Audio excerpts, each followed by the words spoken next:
इसके मूल में आओ। किसी वृक्ष को काटना है जड़ से तो पहले उसकी जड़ खोदनी चाहिए।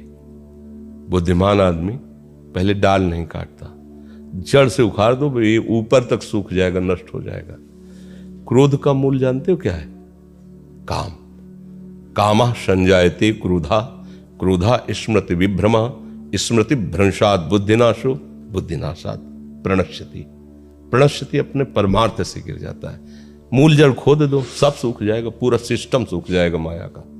काम, काम कामना वासना मनते कर अति दूर। हमें क्रोध तब आता है जैसे हमारे अंदर एक कामना कि आप यहां शांत बैठिए, अभी आपको, तो हमें फिर आवेश आ जाएगा क्योंकि हम चाह रहे हैं आप शांत बैठिए, आप शांत नहीं तो कामना आ गई, अब वो अशांत। अगर हम चाह रहे कि मेरे प्रभु जैसा चाहो वैसा व्यवहार करो, पर हम आपके साथ प्रभु जैसा, आप वो खूब लड़ो कूदो खूब, यही होगा कि सबको विक्षेप हो रहा है, आपको सम्मान से बाहर कर दीजिए, क्रोध नहीं आएगा। छोटी छोटी बातों में जो हमें क्रोध आता है उसमें हमारी कामना होती है, ये हमारा बेटा है, इसको ऐसे चलना चाहिए, हम इसके पिता है, इसका हमारे लिए क्या कर्तव्य बनता है, ये हमारी बहू है, इसका क्या कर्तव्य बनता है। आज सब अपना कर्तव्य खो रहे हैं, आप अपने कहां हो? आप सिर्फ अपने कर्तव्य के पालन करो कि भगवान ने मुझे सेवा दी है। हम अपने कर्तव्य, हमारे प्रति कौन क्या बर्ताव करता है मेरे प्रभु जाने, क्योंकि मैं उनके आश्रित हूं। हमारा कर्तव्य, हम सबके प्रति अपना, कभी क्रोध नहीं आएगा। अब ईर्ष्या किससे होती है? ईर्ष्या कभी अपने से आपने की है क्या? आप विचार करके दें। ईर्ष्या सदैव पराये से होती है। समझना हमारी बात को। जब आप किसी को पराया समझेंगे तो ईर्ष्या हो जाएगी, और अगर अपना देखें तो फिर ईर्ष्या नहीं होगी। हम कितने भी लोग हों, सब एक ही बाप के बच्चे हैं, हमारा सबका एक ही कुल है, हम सब एक ही बाप से पैदा हुए, एक ही कुल के हैं। जितने भी जीव हैं, सुअर कुत्ता गधा हाथी भूत प्रेत मनुष्य सांप बिच्छू सब, हम सबका वास्तविक पिता एक ही परमात्मा है, दूसरा कोई नहीं। सब में एक ही आत्म तत्व बिजली रूप से है। सबके पांच भौतिक शरीर एक ही पांच भौतिक रचना के हैं। बिल्कुल इसमें ऐसा नहीं है कि हमारा पांच भौतिक ब्रह्मा जी ने अलग रचा, तुम्हारा अलग सबकी माटी वही है, सबको बनाने वाला भी वही है। भैया पराया कौन हुआ? यहां कोई पराया नहीं है।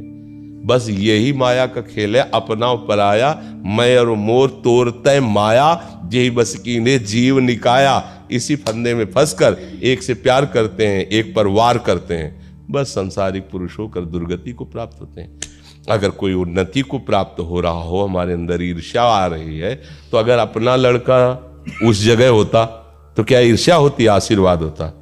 भगवान तुम्हें स्वस्थ रखे, जिस पद में गए हो उसी में और उन्नति को प्राप्त हो। लेकिन पड़ोसी का लड़का गया है तो अनुष्ठान भी करना पड़े तो फिर करेंगे, पर वो पद से च्युत हो जाए, उसकी टांग टूट जाए, आर्मी लायक न रहे हो। ईर्ष्या बहुत बड़ा रूप ले सकती है, अपने को नष्ट करके सामने वाले को नष्ट करने के लिए तैयार हो जाएगी। ईर्ष्या का है कि हम चाहे मर जाए पर हम तुम्हें सुख चैन से नहीं जीने देंगे। और ये बड़े बड़ों में भी होती है, सतमार्ग वालों में भी होती है, बड़ी विचित्र होती है। कंचन तजना सहज है, सहज तिया का ने, और मान बढ़ाई ईर्ष्या दुर्लभ तजना है। तो इसे अपनेपन से हटाया जा सकता है। सच्ची मानो सब में हमारा प्रभु है, सब में, उनके सिवा कोई है ही नहीं। किससे ईर्ष्या करें हम, किससे हम झगड़ा करें? सब अपने ही है। क्या है कि हम लोग बहुत छोटी धरा पे खड़े हैं, तो एक सीमित घर, सीमित 4 लोग परिवार के ऐसा मान लेते हैं। अभी आप विदेश जाएं, विदेश, और वहां बगल में कोई खड़ा कह रहा हो मैं इंडिया को, तो आप ऐसे देखेंगे जैसे घर वाले, आप इंडिया, अच्छा, आप अपनापन करके देख, हमारे भारत का है। देखा, आप थोड़ा दूर लंबी में यात्रा में हुए तो भारत शब्द से आपको प्रेम हो गया। और एक गांव में, एक घर में, सीमित परिवार में तो पड़ोसी से भी ईर्ष्या है। और वहां किस प्रांत में रहता कभी नहीं देखा, केवल बोला कि मैं इंडिया को, हिंदुस्तान का हूं, भारत का। आप भारत के, हम भी भारत के। मतलब एक ऐसा लगे जैसे घर का आदमी मिल गया, उसको जानता नहीं किस प्रांत का क्या, कुछ नहीं। उसकी बुद्धि थोड़ी विशालता में आई तो भारत शब्द से उसे प्यार हो। ऐसे ही और आगे बढ़ो, अब भगवान से अपना संबंध जोड़ लो। चराचर जगत मेरे भगवान का। अच्छा तो मेरे सब भगवत, किससे ईर्ष्या करे, किससे लड़ाई करे, किससे झगड़ा करे, सब में उसी का नूर समाया, कौन है अपना कौन पराया। अच्छा, नफरत तब होती है जब किसी में हम गलत भाव देखते हैं, तब नफरत हुई, ये आदमी बहुत गंदा है। तो चश्मा हमने लगा लिया हरे रंग का, हमें सामने हरा रंग हुआ तो हम हरे रंग को गाली दे रहे हैं। चश्मा उतारो आप फिर देखो उसको, तो माया का चश्मा लगा है तो देख रहे हैं तो लग रहा पापी है, दुष्ट है, नीच है। भैया वो जो चीज तुम्हें दिखाई रही वो आप में है, आप निकाल दो उसको, पाप हटा दो, दुष्टता हटा दो, नीचता हटा दो। अगर वहां तुम्हें भगवान ने दिखाई दे तो मुझे बताना। गोस्वामी जी को तो दिखाई दे रहे, सिय राम में सब जग जाली, करो प्रणाम। अब बोलो हमारी गलती है, हम दूसरे के ऊपर आरोप कर रहे हैं, ये कोई कथा नहीं है, सत्य सिद्धांत। आप चल के देखो, ऐसा है हर चेहरे में जब गौर से देखोगे तो जिसकी तुम आराधना करते हो मुस्कुराता नजर आने लगा, और जब वो गाली देता है, कोई निंदा करता है तो उसको विनोद होता है, लगता है हाँ प्यारे कर लो, कुछ भी कर लो, लेकिन तुम ही हो, अब भूल भुलैया में नहीं डाल सकते। भगवान छुपा छुपी का खेल हमसे खेल रहे हैं। और क्या, इतने रूपों में वो छुप गए, वो कहते ढूंढ लो मुझे। तो हम किसी को दोस्त बना लेते, किसी को दुश्मन बना लेते, किसी को अपना, किसी को पराया, और निकले थे ढूंढने, उनको ढूंढ नहीं पाए तो फिर उसी खेल में लगे हुए। एक बार खोज लो तो सब में वही छुपा है। जीवन मुक्त हो गए, संसार चक्र से मुक्त हो गए, परमानंद में निमग्न हो गए। किसी सूझ वाली आंख ने पहचान की, कण कण में झांकी भगवान की।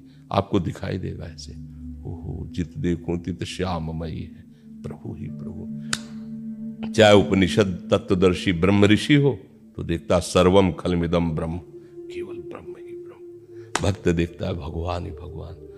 अज्ञानी मैं और तू देख के झगड़ा करता रहता है, लड़ता रहता है, अच्छा बुरा मानता रहता है। तो हमारी अज्ञान की धरा है, हमको स्वीकार करना चाहिए। अब हमें वास्तविक ज्ञान की तरफ बढ़ना है, तो फिर आप ये सब झंझटें खत्म हो जाएंगी। जब तक भेद है, जब तक दोष दर्शन है, जब तक छोटा बड़ा है, अच्छा बुरा है, तब तक चश्मा ठीक नहीं है। भगवान देखो कह रहे हैं, विद्या विनय संपन्ने ब्राह्मणे गविहस्तनी स्वनीचय सुपाकी चा पंडिता सम दर्शिना। विद्या विनय संपन्न ब्राह्मण में, गाय में, कुत्ते में, हाथी में, चांडाल में, सब में एक ही प्रभु विराजमान, जिसको ऐसा ज्ञान है, वास्तविक अनुभव है। भगवान के शब्दों में वही पंडित है, वही ज्ञानी है, उसी ने कुछ जाना है जो जानना चाहिए। इसके नीचे तो सब माया का ही खेल।